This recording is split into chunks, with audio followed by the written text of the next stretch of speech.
get used to this, because all of the pro players, they all play in ultra high graphics. They all have their stuff set to max, and I'm not sure why I'm not doing it. Yes, there's some glitter, but if the pros do it, I guess I'll just get used to it myself, and maybe it's gonna make me look better, and I'll believe in myself more, and I'll play better if everything is in high. I mean ultra, because right now I've just got everything in ultra. I'm not yet daring to try anything. I'm not yet daring to try anything in extreme. Not when I'm live. I really fear that like everything is just gonna crash, really. But I'm just gonna make a check, just seeing everything looks fine. Yes, streaming in 2,000 kilobytes per second, 40 FPS, very good. Everything is very, very nice. And I'm gonna have to watch on my laptop and see how things gonna pop up. But Kier here seems like he's going to be opening over here with the Reaper type of expansion play, which is very, very common. And his opponent, well, Skia is going to most likely just be getting his hatch. Yeah, getting the hatchery. Getting the hatchery. Hatchery da. Hatchery da. Extra drone. Getting extra drone is going to get spawning pool right after that. And now with the refinery now completed, he is going to be starting mining out of this just to get the Reaper. Of course, you guys are saying this, but I'm trying to fill in the blanks here. I'm actually just looking at all of the details on the barracks. Look, I can see all of the decals and everything now. It's so awesome. Look at this orbital. What? It's even got some steam coming out of it. Oh my god! I'm just so exhilarated by this right now. I think I'm going to play some unranked games after, just to test and practice my eyes at looking at these glitter everywhere. Well, even the halos are following the mineral patches directly. Wow, this is amazing. This is amazing, yeah. And Skia here has actually gone for gas before pool. Huh, no, never mind. This is a standard gas after pool. I'm happy he's doing this, because if he would have gone gas before pool, it means that the pool would have been done a little bit like a couple of seconds later, which would have allowed the Reaper to get in there and do some extra damage, because no Zerglings and Queens would have been in production for a certain period of time. But Kier, on his side of things, actually has a second command center that's coming up behind this, and well, he's just doing everything quite normal. Reaper number 1 is actually showing up right now, but Zerglings are in production, and drones are actually being pulled out to push away the Reaper here. It's an interesting tactic that he's using. And the Reaper is going to be microing his way, and wow, oh, yo, look at the flames, man. Woohoo, this is badass. I'm sorry, I can't get over this right now. I'm still too excited. But still, harassment going down. More Zerglings are going to be joining in here to try and get this Reaper getting a good surround. But Kier doing some nice micro here, trying to be as harassy as he can. And he's going for double command center. What? I have never seen this, though. Double command center after Reaper. He is getting a third Reaper out of this barracks. That's the reason why he feels comfortable to do this. As long as he has these Reapers there without Zergling speed, this still gives him another 55 seconds to do some damage with these guys. And it looks like 3 is going to be the magic number. He's actually adding on a reactor behind this with the factory. And I guess it makes sense, right? If you get 2 command centers, you get 2 Reapers. If you get 3 command centers, you get 3 Reapers. And with 3 Reapers, those Zerglings are not going to be able to last long. The Queens are most likely going to be dying really fast, because 3 Reapers can kill a Queen quite easily. And oh, he has to be careful not lose this one. Here comes a Zergling from the high ground. It's going to get intercepted. Nice little positioning here from Skia of leaving his Zerglings on the high ground just to make sure that he can intercept any Zergling that will be trying to come up. And Kier is going to be forced to pull back, but good job for him. You know, he did kill a Ling. He did deny his opponent a little bit. And oh, look at this. There's the Roach Worm follow-up, because Skia is probably expecting some Hellions to come in. And as a matter of fact, they are going to be follow-up this, and this is a very good response here from Skia. Just making sure, you know, he's going to have the units to be able to control the Hellions and making sure that there's going to be no damage. We've seen in the game on Daedalus Point how Skia, with nothing but Zerglings, and find himself in such a rush position for a long time.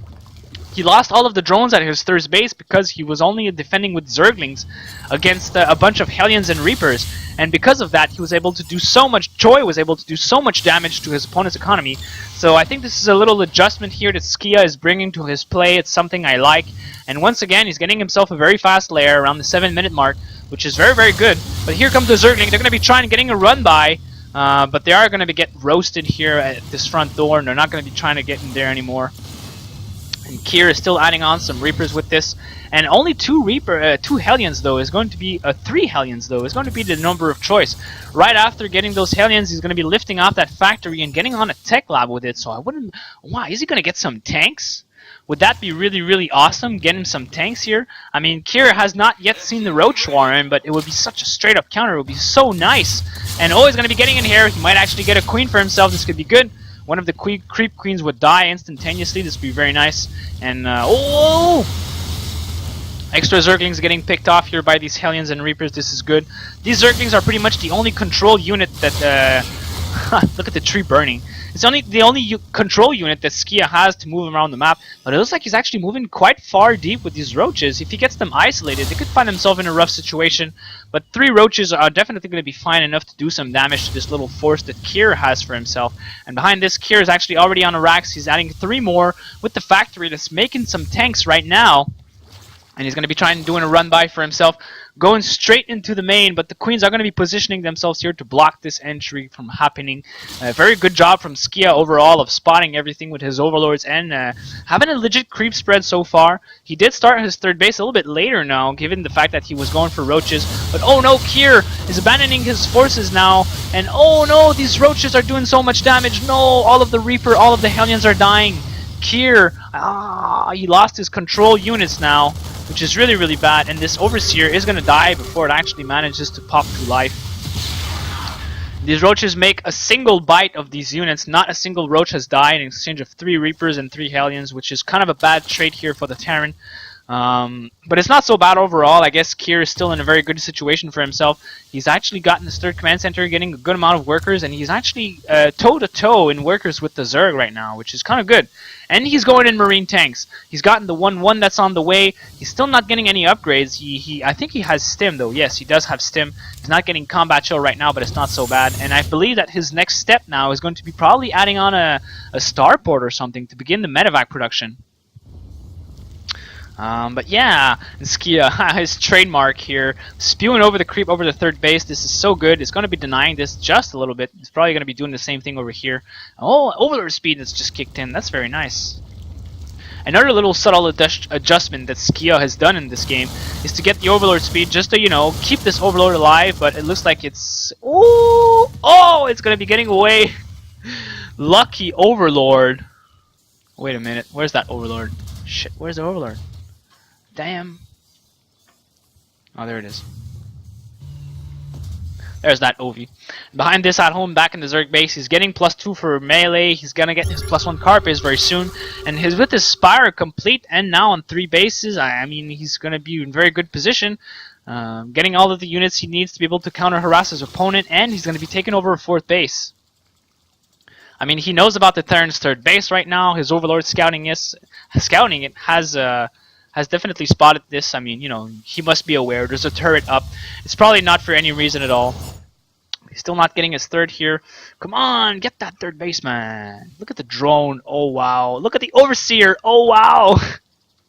I'm so amazed by these graphics. What? But Kier now is doing a very good job of macroing behind this. He's actually adding on 3 more barracks with this.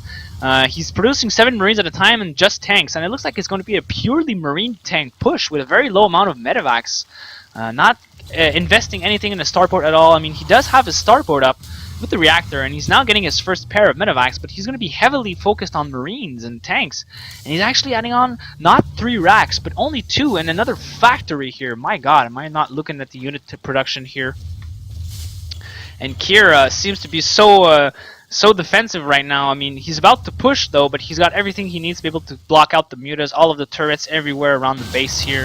And well, these mutas have finally revealed themselves, killing these Marines. And Kier, did he actually scan the Spire? Okay, he did scan the Spire, so he knows. Very good. And yeah, a little changeling trying to make its way up inside of the main.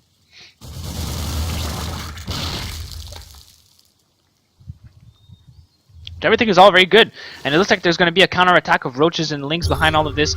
Infestation pit is soon to be completed for Zerg, so maybe he's going to see some hive tech going down, and yes, hive is immediately followed up after this. And now with roaches and banelings, it looks like I think that Skia actually might be in a very good position of defending this push off. I mean, all of the tanks are stayed back home. It looks like Kier's actually transitioned back into Widowmine production here. So using the tanks only for a defensive maneuver, that's something I like a lot. These 3 tanks in the seats position are going to be defending the natural and some part of the third base very, very easily. And now with the tech lab that's on the factory, he's going to be able to get the drilling claws and just add on some more Widow Mines. And he's going to go into the straight up standard biomine mixture here.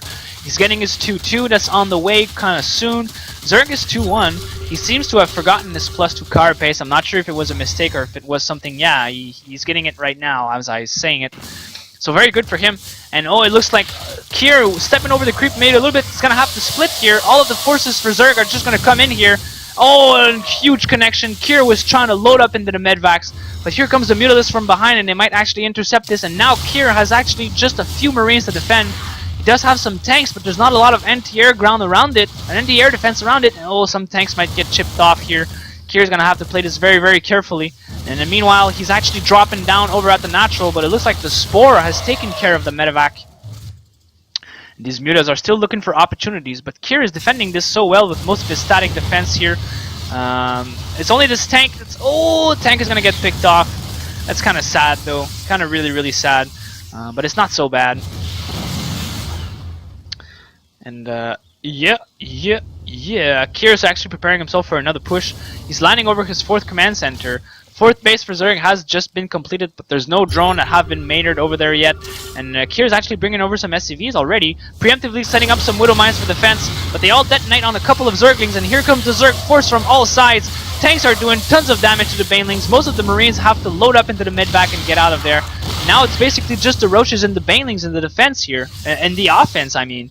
And meanwhile, the Mutas, oh, the Lings are actually going to get all of the turrets on the backside here. This is really good for Zerg. And Kier, oh, your Banelings are coming in, but the tanks are doing so much damage, killing all of the Banelings. This is really, really good. And the Mutas are still not able to engage these tanks here. This 4th base has been somewhat denied for some time, but look at all of these turrets that are being added on here for Kier.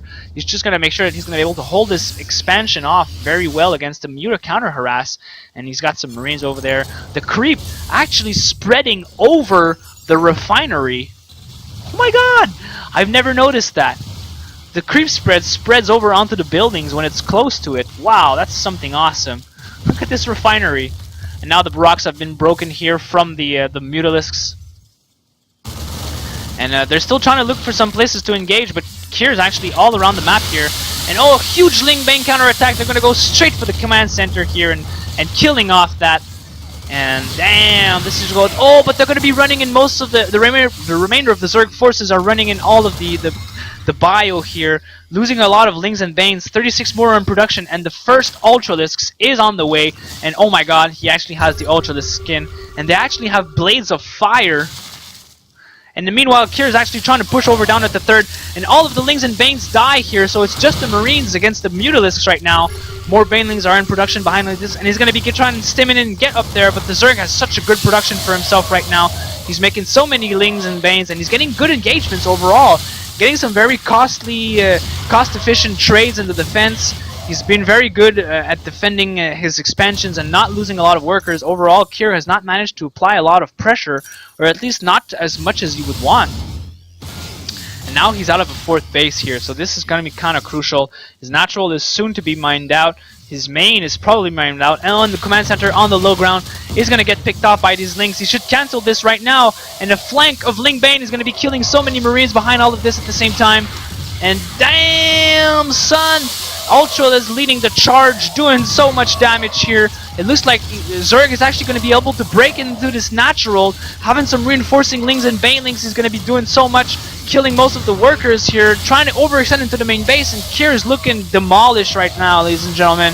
It's so sad to see, but the Zerg has played so well, and Kier gives away the good game, and Skia takes game number 7, bringing a clan war 4-3, and now GGK have their back against the wall.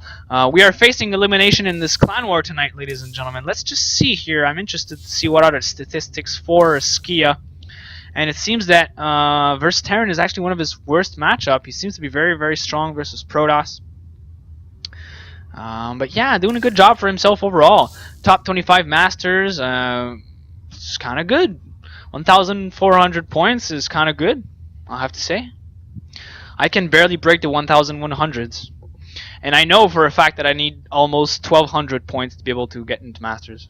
I've been checking most of the rankings, and the next division is going to open up, and the cut is really